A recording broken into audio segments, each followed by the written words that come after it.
Hello दोस्तों, स्वागत है आपके अपने YouTube channel NKS study point 1 में। दोस्तों जैसा कि दोस्तों आप लोग देख पा रहे होंगे, आरआरसी ग्रुप डी परीक्षा 2022 जो आरआरसी ग्रुप डी का एग्ज़ाम चल रहा है वर्तमान में 2022 में, जिसकी वैकेंसी 2019 में आई हुई थी दोस्तों, जिसमें आप लोगों को मैं बहुत ही महत्वपूर्ण क्वेश्चन लेकर आया हूँ, जिसके लिए जो अक्सर एग्ज़ामों में पूछे जा रहे हैं वर्तमान में। देखिए दोस्तों, 17 अगस्त से आप लोग जान रहे होंगे कि इसका एग्ज़ाम स्टार्ट हो गया है। कितने तारीख से? 17 अगस्त से इसका एग्ज़ाम दोस्तों स्टार्ट हो चुका है, जिसमें साइंस की महत्वपूर्ण भूमिका निभाई जा रही है, जिसमें 25 क्वेश्चन से 30 क्वेश्चन के आसपास जो है साइंस पूछे जा रहे हैं।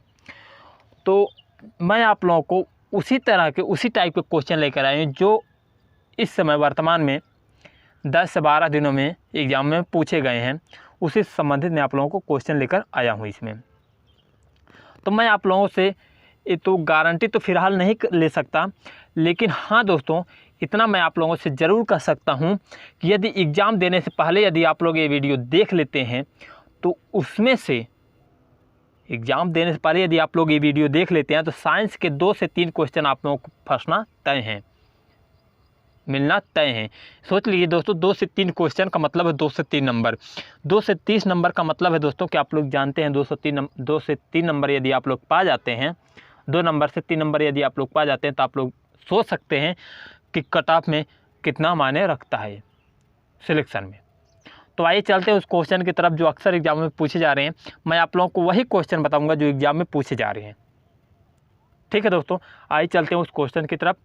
ज़्यादा समय नहीं लूँगा आप लोगों का, और यदि आप लोगों से एक गुजारिश मैं करना चाहता हूँ, आप लोग नए विजिट किए हमारे चैनल पर तो चैनल को सब्सक्राइब कर लीजिएगा, बेल आइकन को प्रेस कर लीजिएगा इसी तरह के लेटेस्ट वीडियो पाने के लिए दोस्तों, साइंस से भौतिक विज्ञान से संबंधित लेटेस्ट वीडियो पाने के लिए। तो आइए चलते हैं उस क्वेश्चन की तरफ। तो देखिए दोस्तों, जैसा कि मैंने आप लोगों को बताया है कि मात्रक एवं विमा गति के नियम, कार्य, ऊर्जा और शक्ति, प्रत्यास्थता, उत्प्लावन एवं सरल लोलक द्रव्यों के गुण से संबंधित, इन सब से संबंधित, इन टॉपिक से संबंधित जो भी क्वेश्चन हैं आज मैं इस वीडियो में आप लोगों को बताने वाला हूं। तो आइए चलते हैं क्वेश्चन की तरफ। मैं आप लोगों से फिर से कहना चाहता हूं कि यदि आप लोग वीडियो को लाइक नहीं किए हैं तो लाइक अवश्य कर दीजिए और अपने दोस्तों के साथ ज़्यादा से ज़्यादा शेयर करिए, क्योंकि ये वीडियो उन कैंडिडेट के लिए बहुत ही महत्वपूर्ण वीडियो होने वाला है जो कैंडिडेट इस समय ग्रुप डी का एग्ज़ाम देने जा रहे हैं, देने वाले हैं। जो देकर चले आए हैं मान लीजिए उनके लिए तो बात की बात है, लेकिन जो देने जा रहे हैं उनके लिए महत्वपूर्ण बहुत वीडियो होने वाला है दोस्तों। तो आइए चलते क्वेश्चन की तरफ। देखिए दोस्तों, कार्य का मात्रक क्या है? ध्यान दीजिएगा दोस्तों, कार्य का मात्रक जो होता है जूल होता है। ठीक है, ये बार बार एग्जाम में पूछा जाता है, ये अक्सर एग्जाम में पूछा जाता है दोस्तों कि कार्य का मात्रक क्या होता है। आगे देखते हैं क्या प्रकाश वर्ष इकाई है। तो प्रकाश वर्ष जो इकाई है दूरी की इकाई है दोस्तों। किसकी इकाई है? दूरी की। प्रकाश वर्ष किसकी इकाई है दोस्तों? दूरी की इकाई है। तो देखिए दोस्तों, मैं आप लोगों को बता दे रहा हूँ, ये अक्सर एग्जाम में पूछा जा रहा है। प्रकाश वर्ष जो पिछली बार एग्जाम में पूछा गया था, जो 2018 में ग्रुप डी का एग्ज़ाम हुआ था, और प्रकाश वर्ष जो है 17 से 2 तारीख के बीच में कई बार एक क्वेश्चन पूछा गया है। प्रकाश वर्ष किसका मात्रक है? ठीक है, प्रकाश वर्ष इकाई है तो किसकी इकाई है, किसका मात्रक है? तो दूरी का मात्रक है दोस्तों प्रकाश वर्ष। आगे देखते हैं, एम्पीयर मात्रक है। ध्यान दीजिएगा दोस्तों, एम्पीयर विद्युत धारा का, एम्पीयर किसका मात्रक है दोस्तों? विद्युत धारा का मात्रक है। एम्पीयर किसका मात्रक है? विद्युत धारा का। आगे देखते हैं दोस्तों, पार्सेक इकाई है। तो पार्सेक इकाई है, पार्सेक किसकी इकाई है दोस्तों? दूरी की। पार्सेक किसकी इकाई है दोस्तों? दूरी की इकाई क्या होती है? पार्सक होता है। ल्यूमेन, आगे देखते हैं अगला क्वेश्चन दोस्तों, ल्यूमेन किसका मात्रक है? ध्यान दीजिएगा दोस्तों, ल्यूमेन ज्योति फ्लक्स का मात्रक क्या होता है दोस्तों? ल्यूमेन होता है। ज्योति फ्लक्स का मात्रक ल्यूमेन होता है दोस्तों। आगे देखते हैं, क्यूरी किसकी इकाई है? क्यूरी किसकी इकाई दोस्तों? रेडियो एक्टिव धर्मिता की। क्यूरी किसकी इकाई दोस्तों? रेडियो एक्टिव धर्मिता की दोस्तों क्यूरी इकाई है। आगे देखते हैं, ध्यान दीजिएगा, दाब का मात्रक है तो दाब का मात्रक क्या होता है दोस्तों? पास्कल होता है। दाब का मात्रक पास्कल होता है दोस्तों। दाब का क्या मात्रक है? पास्कल है। आगे देखते हैं कैंडेला किसका मात्रक है? ध्यान दीजिएगा, अगला क्वेश्चन है कैंडेला किसका मात्रक है? तो दोस्तों ज्योति तीव्रता का मात्रक क्या होता है? कैंडेला होता है। ज्योति तीव्रता का मात्रक कैंडेला होता है दोस्तों। देखिए दोस्तों, ये वीडियो अंत तक देखिए, पूरा देखिएगा। और ये वीडियो 1 से 2 बार यदि आप लोग देख लेते हैं, इस क्वेश्चन में से 150 क्वेश्चन जो है इसमें, इस वीडियो में 150 क्वेश्चन में से 2 से 3 क्वेश्चन आप लोगों का फंसना तय है, मिलना तय है दोस्तों। मैं आप लोगों को गारंटी के साथ मैं आपको बता रहा हूँ कि 2 से 3 क्वेश्चन मिलना पक्का है आप लोगों का। ठीक है, आगे देखते हैं, अगला देखते हैं मात्रकों की। ध्यान दीजिएगा, मात्रकों की अंतर्राष्ट्रीय पद्धति कब लागू की गई? तो क्या दोस्तों मात्रकों की अंतर्राष्ट्रीय पद्धति तो दोस्तों 1971 ईस्वी में कब लागू की गई दोस्तों? 1971 ईस्वी में मात्रकों की अंतर्राष्ट्रीय पद्धति लागू की गई थी। अगला देखते हैं खाद्य ऊर्जा को हम किस इकाई में माप सकते हैं? तो ध्यान दीजिएगा दोस्तों, खाद्य ऊर्जा को हम कैलोरी में मापते हैं।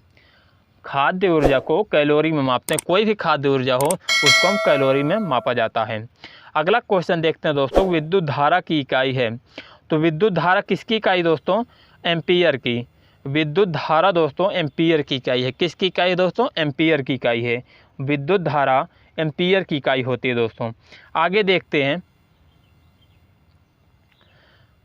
एसआई पद्धति में लेंस की इकाई है।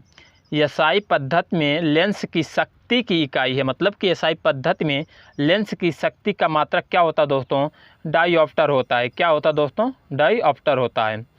ध्यान दीजिएगा दोस्तों, डायोप्टर जिसे आप लोग कहते हैं डायोप्टर, लेंस की जो शक्ति का मात्रक होता है डायोप्टर होता है एसआई पद्धति में। आगे देखते हैं डेसिबल किसे नापने के लिए प्रयोग में लाया जाता है?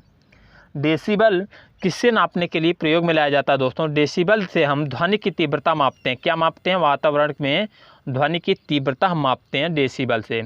ध्यान दीजिएगा दोस्तों, क्या मापा जाता है? वातावरण में ध्वनि की तीव्रता मापा जाता है डेसिबल से। आगे देखते हैं दोस्तों, आगे देखते हैं अगला क्या है? ध्यान दीजिएगा, एम्पीयर नापने की इकाई है। एम्पीयर नापने की इकाई मतलब एम्पीयर नापा जाता है किससे? एम्पीयर से क्या मापा जाता है? ध्यान दीजिएगा, एम्पीयर विद्युत धारा को मापा जाता है। किस क्या? एम्पीयर से विद्युत धारा मापा जाता है।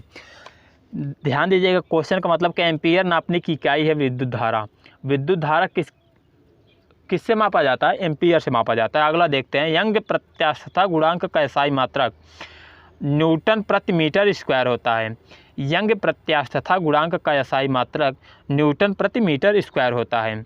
अगला देखते हैं दोस्तों, निम्नलिखित युग्मों में से किस भौतिक राशियों के नाम विमीय सूत्र नहीं है?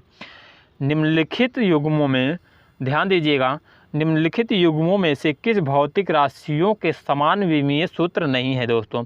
आवेग एवं संवेग का समान होता है, कार्य एवं ऊर्जा का समान होता है, बल भार एवं बल का समान होता है दोस्तों। इसमें जो है बल एवं दाब का जो है समान सूत्र नहीं है दोस्तों। बल एवं दाब का जो है समान सूत्र नहीं होता है दोस्तों। आगे देखते हैं अगला क्वेश्चन, ध्यान दीजिएगा,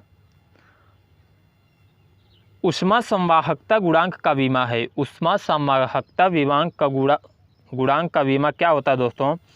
mL/T-3 θ-1, mL/T-3 θ-1 दोस्तों। अगला देखते हैं निम्नलिखित में से कौन वेक्टर मात्रक है? तो कौन वेक्टर मात्रक है दोस्तों? बल जो है एक वेक्टर मात्रक होता है। बल क्या होता है? वेक्टर मात्रक होता है। अगला देखते हैं निम्नलिखित में से कौन एक सदिश राशि नहीं है? तो ध्यान दीजिएगा, निम्नलिखित में से कौन सी एक सदिश राशि नहीं है? संवेग, वेग, कोणीय वेग, द्रव्यमान। तो देखिए दोस्तों, द्रव्यमान जो होता है ये सदिश राशि नहीं होती है, ये अदिश राशि है, और जो भी हैं ये सब सदिश राशियां हैं। अगला देखते हैं दोस्तों, ध्यान दीजिएगा, निम्नलिखित में से अदिश राशि है। तो निम्नलिखित में से अदिश राशि कौन सी है दोस्तों? ऊर्जा। ऊर्जा एक प्रकार की अदिश राशि होती है। ऊर्जा एक प्रकार की अदिश राशि होती है दोस्तों। अगला देखते हैं निम्नलिखित में से कौन सी एक सदिश राशि है? निम्नलिखित में से कौन सी एक सदिश राशि है? संवेग। कौन सा दोस्तों? संवेग। अगला क्वेश्चन देखते हैं, निम्नलिखित में से कौन सी राशि सदिश नहीं है दोस्तों। निम्नलिखित में से कौन सी राशि सदिश नहीं है दोस्तों, तो आयतन ये सदिश राशि नहीं है, ये अदिश राशि है दोस्तों। अगला क्वेश्चन देखते हैं, निम्नलिखित में से सदिश राशि है दोस्तों। निम्नलिखित में से सदिश राशि वेग है। क्या है? वेग है। द्रव्यमान, समय, लंबाई ये सब अदिश राशि हैं दोस्तों। सदिश राशि क्या है? वेग है। अगला क्वेश्चन, त्वरण ज्ञात करने का सही सूत्र निम्नलिखित में से कौन सा है। देखिए अक्सर एग्जाम में पूछा जाता है, त्वरण का सूत्र बताइए, त्वरण का विमेय सूत्र बताइए।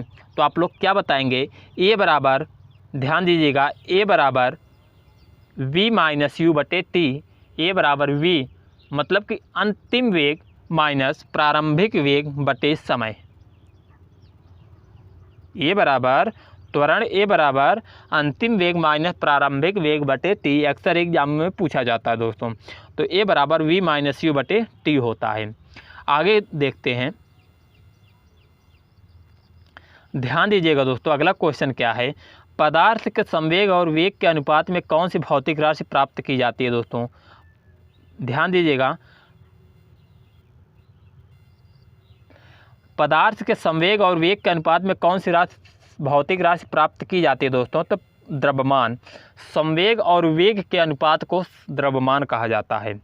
अगला देखते हैं, शून्य में स्वतंत्र रूप से गिरने वाली वस्तुओं की या का समान गति होती है, समान वेग होता है, समान त्वरण होता है, समान बल होता है। देखिए दोस्तों, जब शून्य में स्वतंत्र रूप से गिरने वाली वस्तु होती है, जब गिरती है शून्य में स्वतंत्र रूप से गिरती है, तो उसका समान जो है त्वरण होता है। क्या होता है? समान, त्वरण समान होता है। अगला क्वेश्चन देखते हैं, एक लड़की झूले पर बैठी स्थिति में झूला झूल रही है, उस लड़की के खड़े हो जाने पर दोलनों का आवर्तकाल क्या होता है। दोलनों का जो आवर्तकाल होगा दोस्तों वो कम हो जाएगा। क्या होगा दोस्तों? जब लड़की झूले पर बैठी स्थिति में झूला झूल रही, बैठ करके झूला झूलेगी, तो उसका जो है आवर्तकाल जो है खड़े हो जाने पर उसका जो आवर्तकाल होगा वो कम हो जाएगा दोस्तों। अब अगला क्वेश्चन देखते हैं अगला क्वेश्चन, घूर्णन करती एक गोल मेज पर अचानक एक लड़का आकर बैठ जाता है, मेज के कोणीय वेग पर क्या प्रभाव पड़ेगा। ध्यान दीजिएगा, घूर्णन करती एक गोल मेज पर घूम रही है मेज, उस पर अचानक एक लड़का आकर बैठ जाता है, मेज के कोणीय वेग पर क्या प्रभाव पड़ेगा दोस्तों, को कम हो जाएगा। क्या होगा? कम हो जाएगा। कोणीय वेग क्या होगा दोस्तों? कम हो जाएगा। ध्यान दीजिएगा, बहुत ही महत्वपूर्ण क्वेश्चन है आप लोगों के लिए, अक्सर एग्जामों में पूछे जाते हैं सब क्वेश्चन। यदि किसी वस्तु का वेग दोगुना कर दिया जाए तो उसकी संवेग दोगुना हो जाएगा, श्योर है। गतिज ऊर्जा 4 गुनी हो जाएगी। देखिए दोस्तों, अक्सर एग्जाम में पूछा जाता है, बार बार एग्जाम पूछा जा रहा है दोस्तों, इसलिए मैं आप लोगों को कर रहा हूँ, इसको इम्पॉर्टेंट आप लोग नोट कर लीजिएगा, बुक में इसको नोट कर लीजिएगा कि अक्सर एग्जामों में पूछा जाता है कि यदि किसी वस्तु का वेग दोगुना कर दिया जाता है तो उसका संवेग क्या होगा, संवेग पर क्या प्रभाव पड़ेगा। ऑप्शन दे देगा, संवेग 2 गुना हो जाएगा, संवेग 4 गुना हो जाएगा, संवेग 1/2 गुना हो जाएगा, इसी तरह से ऑप्शन दिया जाता है। तो इसमें संवेग 2 गुना हो जाता है दोस्तों। और देखिए, गतिज ऊर्जा 4 गुनी हो जाती है। ये भी क्वेश्चन पूछा जाता है कि यदि किसी वस्तु का वेग 2 गुना कर दिया जाए तो उसकी गतिज ऊर्जा पर क्या प्रभाव पड़ेगा। तो दोस्तों, गतिज ऊर्जा 4 गुनी हो जाती है, अक्सर एग्जामों में पूछा जाता है। तो इसलिए ये दोनों आप लोगों का सही माना जाएगा, ये दोनों आप लोगों का सही है, ठीक है। अब देखते हैं अगला क्वेश्चन, किसी पिंड के द्रव्यमान तथा भार में अंतर होता है क्योंकि। ऑप्शन देखिए, द्रव्यमान परिवर्तनीय होता है जबकि भार स्थिर रहता है, द्रव्यमान स्थिर रहता है जबकि भार परिवर्तनीय होता है। दोनों सत्य हैं, दोनों गलत है। देखिए दोस्तों, जब किसी पिंड के द्रव्यमान तथा भार में अंतर ज्ञात करते हैं तो उसमें द्रव्यमान स्थिर रहता है और जो भार होता है वो परिवर्तनीय होता है। ध्यान दीजिएगा, यही आप लोगों का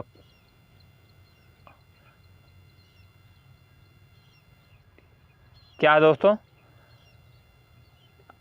बी आप लोगों का सही माना जाएगा, ठीक है। अगला देखते हैं, किसी भी स्थिर या गतिशील वस्तु की स्थिति और दिशा में जब तक कोई परिवर्तन नहीं होता जब तक उस पर कोई बल सक्रिय नहीं हो। यह कथन किसका है?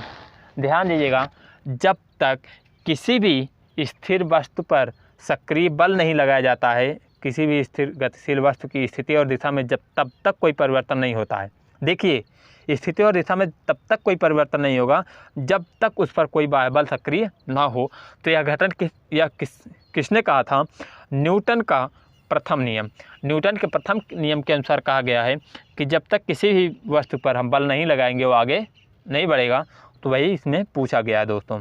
आगे देखते हैं 32 नंबर, ध्यान दीजिएगा, किसी असंतुलित बल द्वारा किसी पिंड में उत्पन्न त्वरण क्या होता है? बल के अनुक्रमानुपाती होता है। ध्यान दीजिएगा दोस्तों, एक क्वेश्चन है,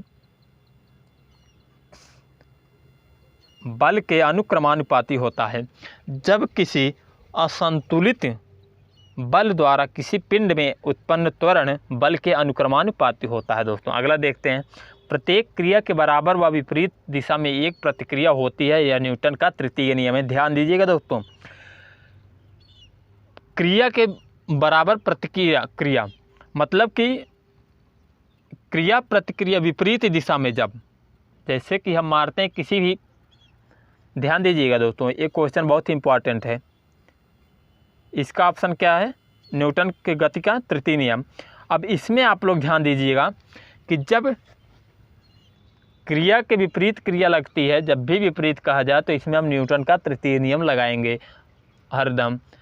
जैसे कि नाव खेता आदमी ना, तो एक तरफ अपना भी क्रिया कर रहा है, एक तरफ नाव भी अपनी क्रिया कर रही है। इसी तरह ये दोस्तों। अगला देखते हैं, जल में तैरना न्यूटन की गति के किस नियम के कारण संभव है? तो जल में तैरना, देखिए, क्रिया के विपरीत प्रतिक्रिया तो तृतीय गति के नियम है। जल में तैरना न्यूटन के गति के किस नियम के कारण संभव है? तृतीय नियम के। अगला देखते हैं, कोई पिंड तब तक विराम अवस्था में ही बना रहेगा जब तक उस पर कोई बल नहीं कार्य नहीं करता है। तो यह न्यूटन का गति का नियम है। किसका है? न्यूटन का कथन है। अगला देखते हैं दोस्तों, ध्यान दीजिएगा, न्यूटन की गति के नियमों के अनुसार निम्न में से कौन सा सत्य है? देखिए, प्रथम नियम से बल की परिभाषा ज्ञात होती है, ये भी सही है। द्वितीय नियम से बल का व्यंजक ज्ञात किया जाता है, ये भी सही है। और तृतीय नियम से संवेग संरक्षण सिद्धांत प्रतिपादित होता है, ये भी सही है। इसलिए उपयुक्त सभी सही है, इसमें माना जाएगा। ठीक है, अगला देखते हैं, ध्यान दीजिएगा,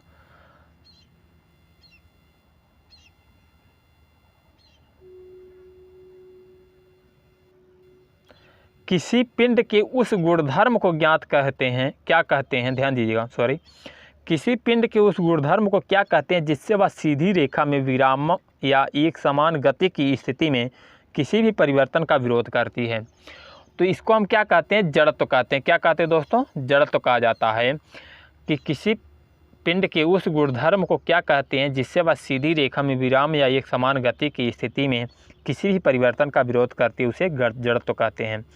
अगला क्वेश्चन देखते हैं दोस्तों, ध्यान दीजिएगा, न्यूटन की गति का प्रथम नियम क्या कहलाता है? संवेग संरक्षण का नियम, जड़त्व का नियम, गतिशीलता का नियम, इनमें से कोई नहीं। तो दोस्तों, न्यूटन की गति का प्रथम नियम जो है जड़त्व का नियम कहलाता है। क्या कहलाता है दोस्तों? जड़त्व का नियम। न्यूटन की गति का प्रथम नियम क्या कहलाता है दोस्तों? जड़त्व का नियम। ये अक्सर एग्जामों में पूछा गया है, बहुत ही मोस्ट इंपॉर्टेंट क्वेश्चन है दोस्तों, ये आप लोग नोट कर लीजिएगा। आगे देखते हैं, अगला दोस्तों, गाड़ी खींचता हुआ घोड़ा, ध्यान दीजिएगा, गाड़ी खींचता हुआ घोड़ा जो है किस बल के कारण आगे बढ़ता है? गाड़ी द्वारा घोड़े पर आरोपित बल से, घोड़े द्वारा गाड़ी पर आरोपित बल से, घोड़े द्वारा अपने पैरों से पृथ्वी पर आरोपित बल से, पृथ्वी द्वारा घोड़े के पैरों पर आरोपित बल से। देखिए दोस्तों, जब गाड़ी खींचता हुआ घोड़ा जो है पृथ्वी के कारण, ध्यान दीजिएगा, पृथ्वी द्वारा घोड़े के पैरों पर आरोपित बल के से जो ये संभव होता है। आगे देखते हैं, गतिशील वाहन के अचानक रुकते ही यात्री सामने की ओर क्यों गिर जाते हैं? जब गतिशील वाहन होता है, जब गाड़ी चलती है, बस चलती है, तो अचानक जब वो एकाएक रुक जाती है तो व्यक्ति आगे की तरफ क्यों गिर जाता है, आगे की तरफ क्यों झुक जाता है। तो यात्री के शरीर का अगला भाग रुक जाता है लेकिन ऊपरी भाग जड़त्व के कारण गतिशील रहता है। ध्यान दीजिएगा, निचला भाग जो है रुक जाता है लेकिन ऊपरा भाग गतिशील रहता है, इसलिए वो आगे की तरफ गिर जाता है। आगे देखते हैं दोस्तों, रॉकेट किस सिद्धांत पर कार्य करता है। ध्यान दीजिएगा, रॉकेट किस सिद्धांत पर कार्य करता है। संवेग संरक्षण के सिद्धांत पर। किस पर दोस्तों, संवेग संरक्षण के सिद्धांत पर रॉकेट कार्य करता है। अगला देखते हैं, क्रिकेट का खिलाड़ी तेजी से आती हुई बॉल को क्यों अपने हाथ को पीछे खींचकर पकड़ता है। देखिए क्वेश्चन क्या है, क्रिकेट का खिलाड़ी तेजी से आती हुई बॉल को क्यों अपने हाथ को पीछे खींचकर पकड़ता है। तो बॉल विश्राम की स्थिति में आ जाती है। ध्यान दीजिएगा, जब वो पीछे की तरफ करेगा तो बॉल जो है विश्राम की स्थिति में आ जाती है, जिससे उसको पकड़ने में आसानी होती है। तीव्र गति से आती है तो चोट नहीं लगती उसको। आगे देखते हैं, बल निम्नलिखित में से किसका गुणनफल है। बल बराबर द्रव्यमान और त्वरण का गुणनफल क्या होता है, बल होता है। द्रव्यमान और बल त्वरण का गुणनफल बराबर बल होता है। आगे देखते हैं, जब कोई व्यक्ति, ध्यान दीजिएगा, जब कोई व्यक्ति चंद्रमा पर उतरता है तो उसके शरीर में उपस्थित भार घट जाता है तथा मात्रा अपरिवर्तित रहती है। ध्यान दीजिएगा, भार घट जाता है तथा मात्रा अपरिवर्तित रहती है। क्या होता है दोस्तों, जब कोई व्यक्ति चंद्रमा पर उतरता है तो उसके शरीर में उपस्थित जो भार होता है उसका घट जाता है तथा मात्रा अपरिवर्तित रहती है। अगला क्वेश्चन देखते हैं, यदि हम भूमध्य रेखा से ध्रुवों की ओर जाते हैं तो जी का मान बढ़ता है। ये अक्सर एग्जाम में पूछा जाता है दोस्तों, जब हम भूमध्य रेखा से ध्रुवों की ओर जाते हैं तो जी का मान क्या होता है दोस्तों, बढ़ता है। क्या होता है, बढ़ता है। आगे देखते हैं, शरीर का वजन पृथ्वी की सतह पर सभी जगह एक समान होता है, ध्रुवों पर अधिकतम होता है। ध्यान दीजिएगा, ध्रुवों पर शरीर का वजन क्या होता है दोस्तों, अधिकतम होता है।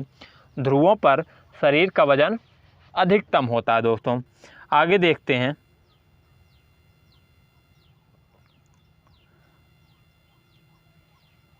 ध्यान दीजिएगा, एक अंतरिक्ष यात्री पृथ्वी तल की तुलना में चंद्र तल पर अधिक ऊंची छलांग लगा सकता है, क्योंकि चंद्र तल पर, ध्यान दीजिएगा, सीधा आप लोग क्वेश्चन पर आइए,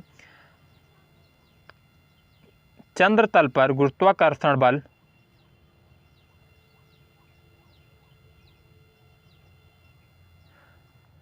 पृथ्वी तल की तुलना में अत्यल्प है। मतलब गुरुत्वाकर्षण बल वहाँ पे कम होता है, इसलिए अधिक छलांग, वो ऊंची छलांग लगा सकता है पृथ्वी की अपेक्षा।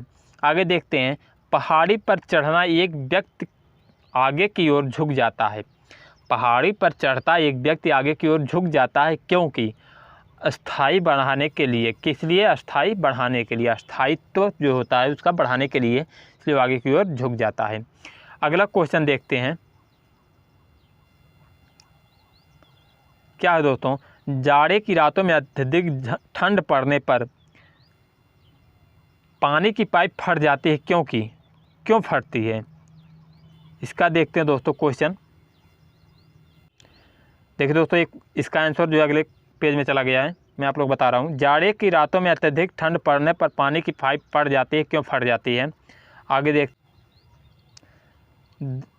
तो दोस्तों मैं आप लोगों को बता रहा था कि जाड़े के समय में पानी की पाइप जो होती है वो फट जाती है। क्यों फटती है, जमने के बाद, ध्यान दीजिएगा, जमने के बाद पानी का आयतन बढ़ जाता है, इसलिए जाड़े के समय में पानी की जो पाइप होती है वो फट जाती है अधिक भरने पर। जब अधिक भरा जाता है तो उसकी पाइप जो है फट जाती है। आगे देखते हैं, पानी से भरे डॉट लगी बोतल, ध्यान दीजिएगा, पानी से भरे डॉट लगी बोतल जमने पर टूट जाएगी, क्योंकि जमने पर जल का आयतन बढ़ जाता। क्या होता है दोस्तों, जमने पर जल का आयतन बढ़ जाता है, इसलिए पानी से भरे डॉट लगी बोतल जमने पर टूट जाती है दोस्तों। आगे देखते हैं अगला क्वेश्चन,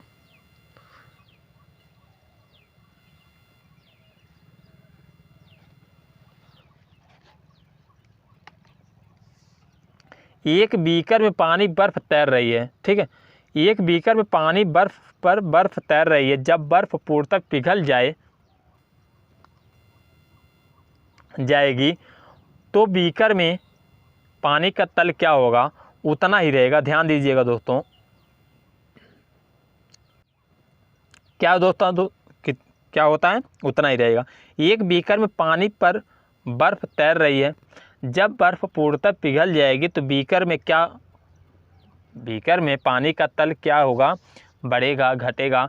तो दोस्तों जब किसी भी, मान लीजिए ग्लास में मैं पानी रखा हूँ, उसमें मैं बर्फ़ डाल देता हूँ, ठीक है। जब बर्फ़ पिघल जाएगी तो उसका जो है पानी का तल वही रहेगा, उतना ही रहेगा, बढ़ेगा नहीं। उतने में ही बर्फ़ भी पिघल करके उतने में ही मिल जाएगी दोस्तों। उसका जो भी बढ़ना घटना ये सब नहीं रहता दोस्तों, उतना ही रहेगा। आंसर आप लोग लगा दीजिएगा, उतना ही रहेगा, ठीक है। आगे देखते हैं, जब किसी बोतल में पानी भरा जाता है, ध्यान दीजिएगा, और उसे जमने दिया जाता है, ठीक है, तो बोतल टूट जाती है, क्योंकि देखिए जब पानी बोतल में रहेगा और जमा दिया जाएगा, तो मैंने आप लोगों को क्वेश्चन अभी मैंने आप लोगों को बताया, इसका आंसर बताया है कि पानी में जमने पर क्या होता है, पानी जमने पर फैलता है दोस्तों। जब पानी जमने पर फैलेगा तो वो दोस्तों बोतल टूट जाएगी, ठीक है। आगे देखते हैं, देखिए अगला क्वेश्चन क्या है, सड़क पर चलने की अपेक्षा बर्फ़ पर चलना कठिन है, क्योंकि सड़क पर चलने की अपेक्षा बर्फ़ पर चलना कठिन है क्योंकि देखिए ऑप्शन देखिए, बर्फ़ सड़क से सख्त होती है, सड़क बर्फ़ से सख्त होती है। जब हम अपने पैर से धक्का देते हैं तो बर्फ़ कोई प्रतिक्रिया व्यक्त नहीं करती है। बर्फ़ में सड़क की अपेक्षा घर्षण कम होता है, यही आप लोगों का आंसर होगा दोस्तों, कि बर्फ़ में सड़क की अपेक्षा घर्षण बल कम होता है, इसलिए सड़क पर चलने की अपेक्षा बर्फ़ पर चलना कठिन होता है दोस्तों, ठीक है।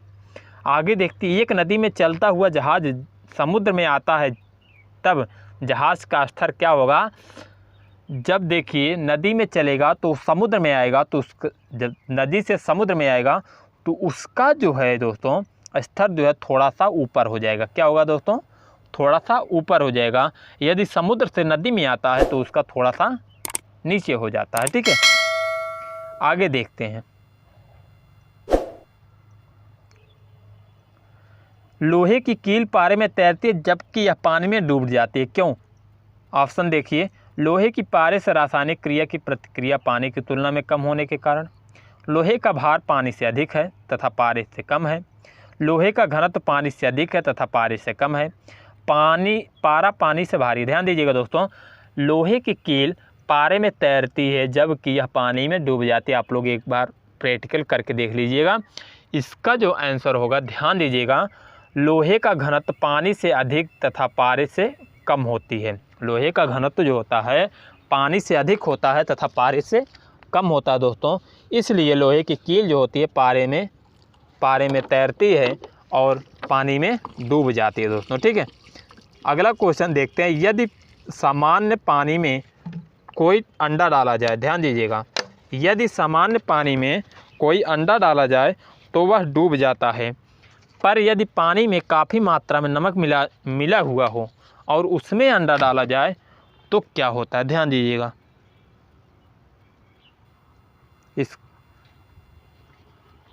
तब क्या होगा, अंडा पानी पर तैरता रहेगा। क्यों अंडा पानी पर तैरता रहेगा, ठीक है। अगला देखते हैं, बर्फ़ पानी में तैरती है जबकि परंतु एल्कोहल में डूब जाती है, क्योंकि बर्फ़ का, ध्यान दीजिएगा, इसका आंसर होगा बर्फ़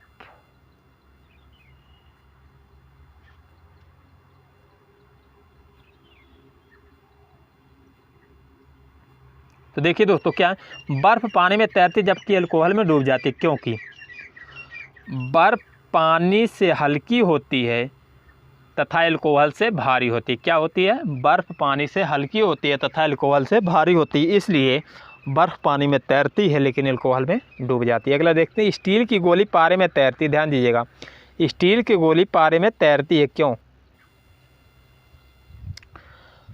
ऑप्शन देख लिए आप लोग, आंसर देखिए, पारे का घनत्व स्टील की अपेक्षा अधिक होता है। क्या होता है दोस्तों, पारे का घनत्व स्टील की अपेक्षा अधिक होता है। आगे देखते हैं, तो देखिए दोस्तों मैं आप लोगों को क्वेश्चन बता रहा हूँ, आंसर आप लोग देखिए फटाफट। टाइम नहीं, ज़्यादा समय होता जा रहा है। पानी का घनत्व अधिकतम होता है 4 डिग्री सेल्सियस पर क्या होता है, पानी का घनत्व अधिकतम होता है दोस्तों। आगे देखते हैं, वस्तु की मात्रा बदलने पर निम्नलिखित में से क्या अपरिवर्तित रहेगा। जब वस्तु की मात्रा बदलेगी तो उसका घनत्व अपरिवर्तित रहता है दोस्तों।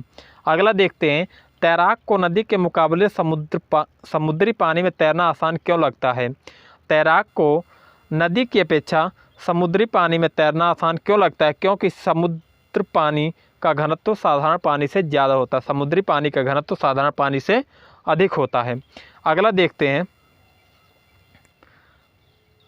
वायुमंडल में बादलों के तैरने का कारण घनत्व होता है दोस्तों। वायुमंडल में बादलों के तैरने का कारण क्या होता है दोस्तों, घनत्व होता है। अगला देखते हैं, समुद्र में प्लवन करते आइसबर्ग का कितना भाग समुद्र की सतह से ऊपर रहता है। समुद्र में प्लवन करते आइसबर्ग का कितना भाग समुद्र की सतह से ऊपर रहता है दोस्तों, 1/9 भाग। 1/9वां भाग जो समुद्र से सतह से ऊपर रहता है। अगला देखते हैं दोस्तों, बांध के नीचे की दीवार मोटी बनाई जाती है क्योंकि गहराई बढ़ने के साथ द्रव का दाब बढ़ता है। दाब के नीचे की दीवार मोटी बनाई जाती है क्योंकि गहराई बढ़ने के साथ द्रव का दाब बढ़ता है। अगला देखते हैं, बर्फ़ पर स्केटिंग करना प्रदर्शित करता है कि दाब बढ़ने पर बर्फ़ का गलनांक क्या होता है। देखिए, बर्फ़ पर स्केटिंग करना प्रदर्शित करता है कि दाब बढ़ने पर बर्फ़ का गलनांक बढ़ जाता है, घट जाता है, अपरिवर्तित रहता है, पहले घटता है फिर बढ़ता है। देखिए दोस्तों, ये घट जाता है, ठीक है। अगला देखते हैं,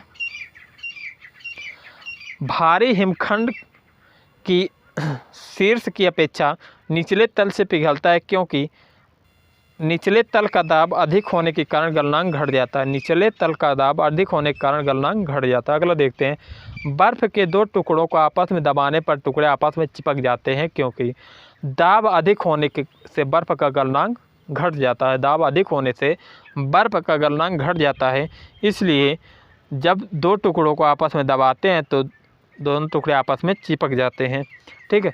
अगला देखते हैं, रेल की पटरी, ध्यान दीजिएगा, रेल की पटरी के नीचे लकड़ी या कंक्रीट की चौड़ी पट्टियां लगाई जाती हैं क्यों, जिससे कि किस लिए लगाई जाती हैं, वह झटके को अवशोषित करती हैं। फिर पट्टियां सही तरीके से लगाने के कारण पटरियां समांतर बनी रहते हैं। देखिए, रेलगाड़ी द्वारा लगाया गया दाब कम हो जाने से, रेलगाड़ी के द्वारा लगाया गया जो दाब होता है वो कम हो जाता है, तभी लकड़ी या कंक्रीट की चौड़ी पट्टियां लगाई जाती हैं। ध्यान दीजिएगा, ये अक्सर एग्जामों में पूछा जाता है। आगे देखते हैं, पहाड़ों पर कभी कभी व्यक्तियों के नाक व मुंह से खून निकलने लगते हैं दोस्तों, क्यों। पहाड़ों पर कभी कभी व्यक्तियों के नाक व मुंह से खून निकलने लगते हैं, क्यों। इसका आंसर मैं आप लोग बता रहा हूँ। उसका आंसर है, ऊंचाई बढ़ने के साथ वायुमंडलीय दाब घट जाता है। ऊंचाई बढ़ने के साथ साथ वायुमंडलीय दाब क्या होता है, घट जाता है, इसलिए पहाड़ों पर नाक और मुंह से रक्त आने लगते हैं, खून आने लगते हैं। आगे देखिए, हवाई जहाज़ में फाउंटेन पेन से स्याही बाहर निकल जाती है, क्यों।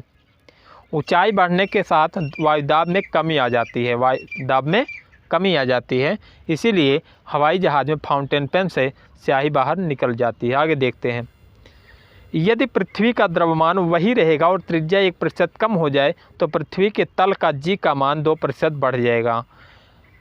देखिए, मैंने आप लोगों को बताया था 2 गुना हो जाता है ना, तो जी का मान, गुरुत्वाकर्षण का मान, गुरुत्वीय त्वरण का मान जो है 2% बढ़ जाएगा। मैंने आप लोगों को बताया था अभी कुछ समय पहले। अगला देखते हैं, ऊंचाई की जगहों पर पानी 100 डिग्री सेल्सियस के नीचे के तापमान पर क्यों उबलता है, क्योंकि वायुमंडलीय दाब कम हो जाता है, अतः उबलने का बिंदु नीचे आ जाता है, ठीक है। इसीलिए 100 डिग्री सेल्सियस पर तापमान पर पानी उबलने लगता है, ठीक है। आगे देखते हैं, साबुन के बुलबुले के अंदर, ध्यान दीजिएगा, साबुन के बुलबुले के अंदर का दाब वायुमंडलीय दाब से अधिक होता है। साबुन के बुलबुले के अंदर का दाब वायुमंडलीय दाब से अधिक होता है। अगला देखते हैं, प्रेशर कुकर में खाना जल्दी पकता है, क्यों। ये बार बार एग्जाम में पूछा जाता है दोस्तों, प्रेशर कुकर में खाना जल्दी पकता है क्यों।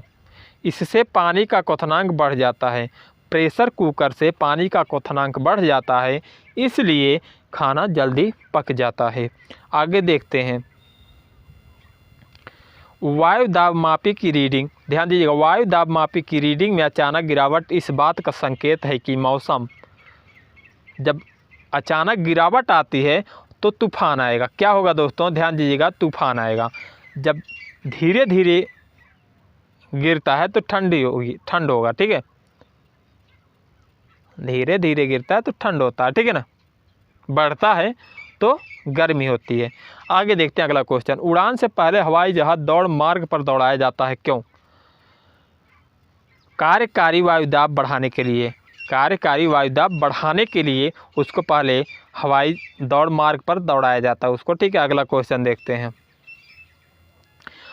हाइड्रोजन से भरा रबड़ का गुब्बारा, ध्यान दीजिएगा, हाइड्रोजन से भरा रबड़ का गुब्बारा वायु में ऊपर जाकर फट जाता है, क्यों?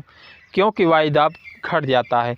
हाइड्रोजन से भरा रबड़ का गुब्बारा वायु में ऊपर जाकर फट जाता है, क्यों? क्योंकि वायुदाब घट जाता है। दोस्तों आगे देखते हैं, सूर्य पर ऊर्जा का निर्माण होता है, सूर्य पर ऊर्जा का निर्माण होता है दोस्तों नाभिकीय संलयन द्वारा। किस द्वारा? नाभिकीय संलयन द्वारा। अगले देखते हैं, चाबी, ध्यान दीजिएगा दोस्तों, ये अक्सर एग्जाम में पूछा जाता है, बहुत ही एग्जाम में पूछा गया है। चाबी भरी गाड़ी में कौन सी ऊर्जा होती है? चाबी भरी गाड़ी में स्थितिज ऊर्जा होती है दोस्तों। कौन सी ऊर्जा होती है? स्थितिज ऊर्जा होती है चाबी भरी गाड़ी में। आगे देखते हैं, ध्यान दीजिएगा दोस्तों, अगला क्वेश्चन, निम्नलिखित में से किसमें गतिज ऊर्जा नहीं है? ध्यान दीजिएगा, चली हुई गोली,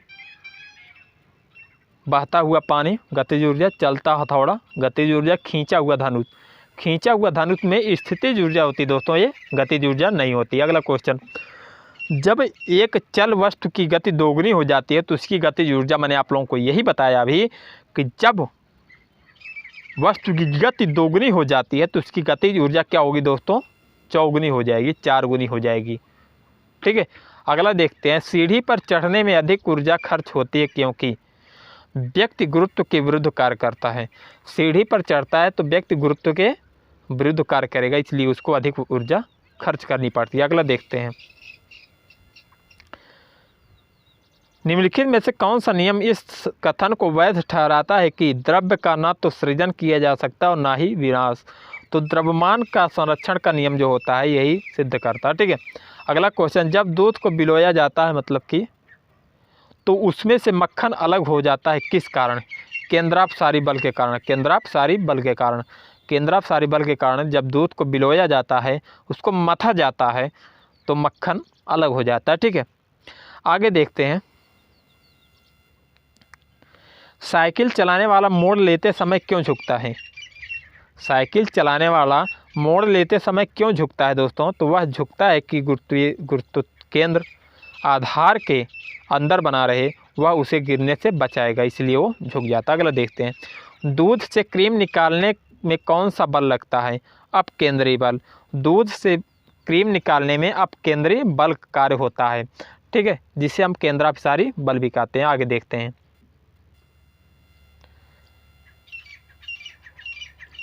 वॉशिंग मशीन का कार्य सिद्धांत है, वॉशिंग मशीन का कार्य सिद्धांत अपकेंद्रण। वॉशिंग मशीन का कार्य जो सिद्धांत होता है वो केंद्रण होता है। आगे देखते हैं, सरौता तथा चिमटा निम्न में से किस प्रकार के उत्तोलकों से संबंधित है? सरौता तथा चिमटा एक क्रमशः द्वितीय तथा तृतीय प्रकार के उत्तोलक होते हैं, सरौता और चिमटा, ठीक है। आगे देखते हैं अगला क्वेश्चन, ध्यान दीजिएगा, बल से पलायन पृथ्वी तल से, ध्यान दीजिएगा, पृथ्वी तल से पलायन वेग का मान होता है 11.2 किलोमीटर प्रति घंटा। पृथ्वी तल से पलायन वेग का मान होता है 11.2 किलोमीटर प्रति सेकंड, ठीक है। आगे देखते हैं, ध्यान दीजिएगा, भू स्थिर उपग्रह का आवर्तकाल होता है, भू स्थिर उपग्रह का आवर्तकाल क्या होता है दोस्तों? 24 घंटे होता है। अगला क्वेश्चन देखते हैं, यदि किसी पिंड को पृथ्वी से 11.2 किलोमीटर प्रति सेकंड के वेग से फेंका जाए तो पृथ्वी पर कभी नहीं लौटेगा वो, पृथ्वी पर कभी नहीं लौटेगा वो, कभी भी नहीं लौटेगा वो दोस्तों। आगे देखते हैं,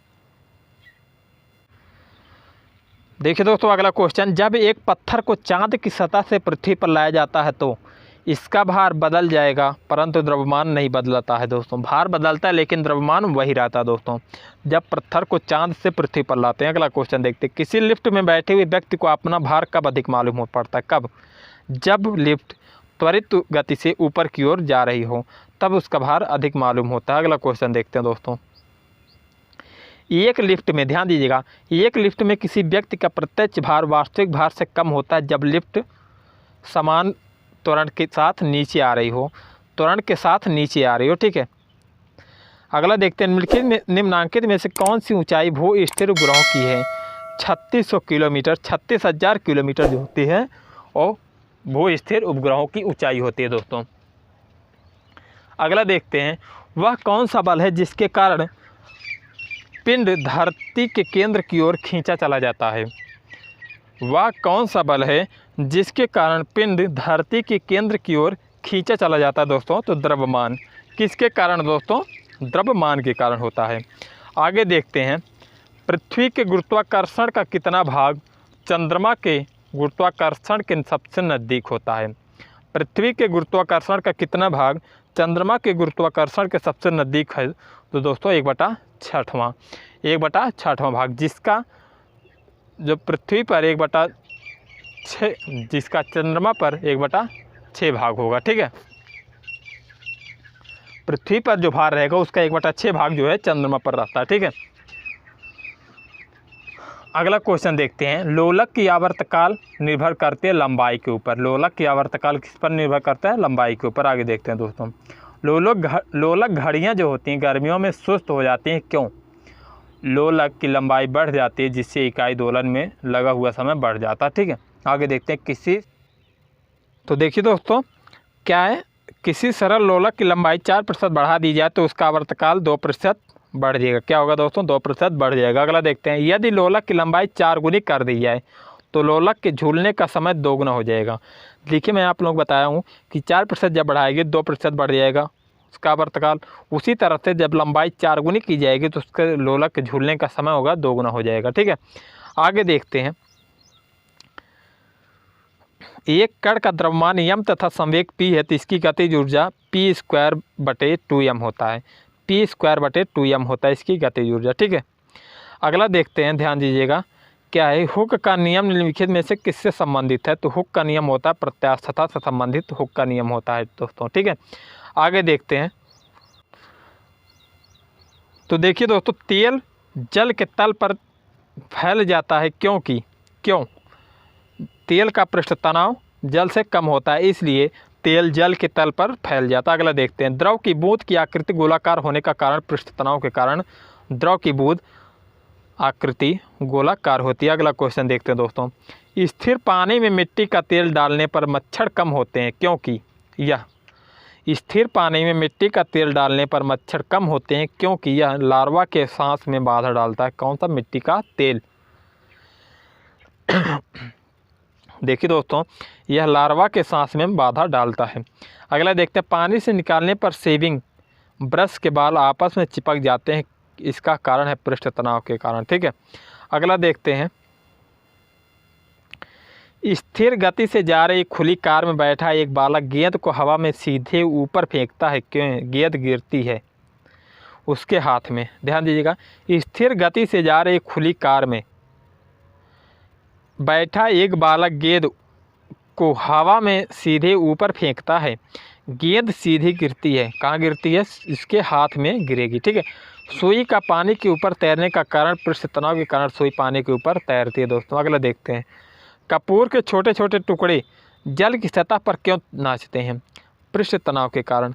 कपूर के छोटे छोटे टुकड़े जल की सतह पर क्यों नाचते हैं? पृष्ठ तनाव के कारण। ठीक है, अगला देखते हैं, साबुन को जल में घोलने पर, ध्यान दीजिएगा, साबुन को जल में घोलने पर पृष्ठ तनाव घट जाएगा।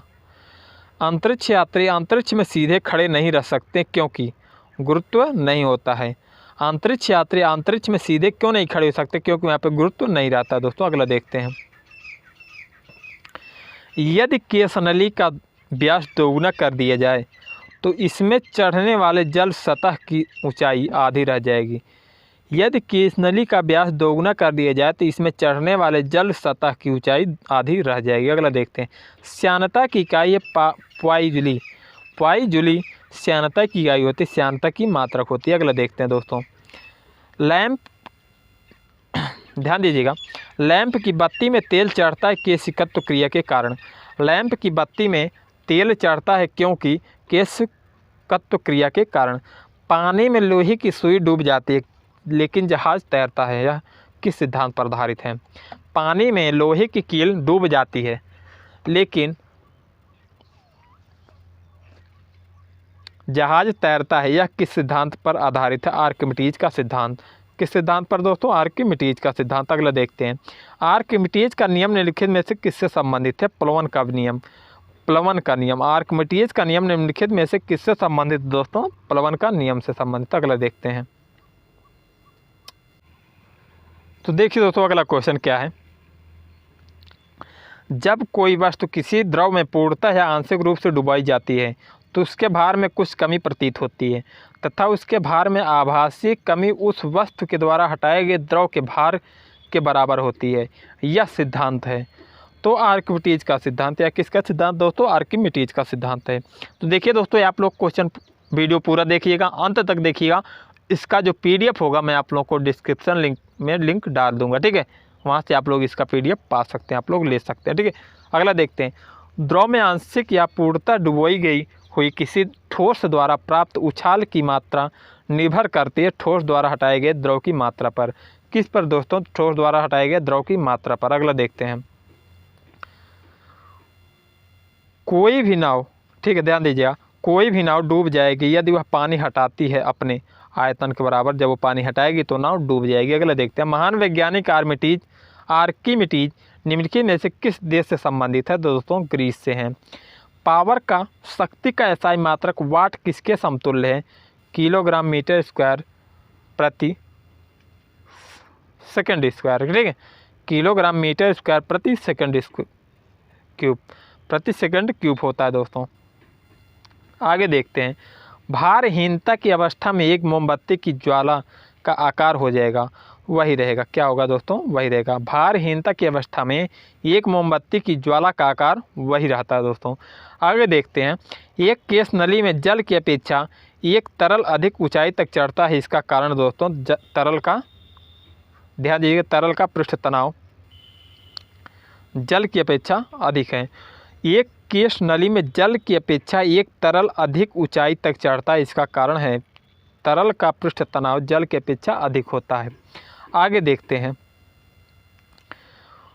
गुरुत्वाकर्षण के सार्वभौमिक नियम का प्रतिपादन किसने किया था? तो न्यूटन ने। गुरुत्वाकर्षण के सार्वभौमिक नियम का प्रतिपादन किसने किया था दोस्तों? न्यूटन ने। पृथ्वी का पलायन वेग होता है 11.2 किलोमीटर प्रति सेकंड होता है। पास्कल इकाई होती है दोस्तों दाब की। पास्कल किसकी इकाई है दोस्तों? दाब की होती है। आगे देखते हैं, 1 किलोग्राम प्रति सेंटीमीटर स्क्वायर दाब समतुल्य होता है 0.1 बार के। 1 किलोग्राम प्रति सेंटीमीटर स्क्वायर दाब समतुल्य होता है दोस्तों 0.1 बार के। क्यूसेक से क्या मापा जाता है? जल का बहाव। क्यूसेक के क्या मापा जाता है दोस्तों? जल का बहाव मापा जाता है। किसी पिंड का भार क्या होता है? ध्रुवों पर अधिकतम होता है। किसी पिंड का भार ध्रुवों पर सर्वाधिक होता है। आगे देखते हैं दोस्तों, जब किसी वस्तु को, ध्यान दीजिएगा, जब किसी वस्तु को पृथ्वी से चंद्रमा पर लाया जाता है तो उसका भार घट जाता है। जब किसी वस्तु को पृथ्वी से चंद्रमा पर ले आया जाता है तो उसका भार घट जाता है दोस्तों। आगे अगला देखते हैं दोस्तों, एक भू स्थिर उपग्रह अपनी कक्षा में निरंतर गति करता है। यह अपकेंद्र बल के प्रभाव से होता है जो प्राप्त होता है पृथ्वी द्वारा उपग्रह पर लगाने वाले गुरुत्वाकर्षण से। एक भू स्थिर उपग्रह अपनी कक्षा में निरंतर गति करता है। यह अपकेंद्र बल के प्रभाव से होता है जो प्राप्त होता है पृथ्वी द्वारा उपग्रह पर लगाए वाले गुरुत्वाकर्षण से। अगला क्वेश्चन देखते हैं, स्वचालित कलाई घड़ियों में ऊर्जा मिलती है। स्वचालित कलाई घड़ियों में ऊर्जा मिलती है दोस्तों तो हमारे हाथ के विभिन्न संचालन से। स्वचालित कलाई घड़ियों में ऊर्जा मिलती है हमारे हाथ के विभिन्न संचालन से। जब कुएं से पानी की बाल्टी को ऊपर खींचते हैं तो हमें महसूस होता है कि बाल्टी पानी की सतह से ऊपर भारी हो गई है। जब कुएं से पानी की बाल्टी को ऊपर खींचते हैं तो हमें महसूस होता है कि बाल्टी कुएं पानी की सतह से ऊपर भारी हो गई है दोस्तों। आगे देखते हैं, भारहीनता होती है। भारहीनता होती है गुरुत्वाकर्षण की शून्य स्थिति। भारहीनता होती है तो गुरुत्वाकर्षण की शून्य स्थिति में निम्नलिखित में से कौन सबसे अधिक प्रत्यास्थ है? स्टील। निम्नलिखित में से कौन सबसे अधिक प्रत्यास्थ है दोस्तों? स्टील है। आगे देखते हैं। अंडा मृदु जल में डूब जाता है किंतु नमक के सांद्र घोल में तैरता है, क्योंकि? अंडा मृदु जल में डूब जाता है किंतु नमक के सांद्र घोल में तैरता है, क्योंकि नमक के घोल का घनत्व अंडे के घनत्व से अधिक हो जाता है। ठीक है, आगे देखते हैं अगला क्वेश्चन क्या है। न्यूटन मीटर मात्रक है ऊर्जा का। न्यूटन मीटर मात्रक किसका होता है? ऊर्जा का मात्रक होता है, न्यूटन मीटर होता है। आगे देखते हैं।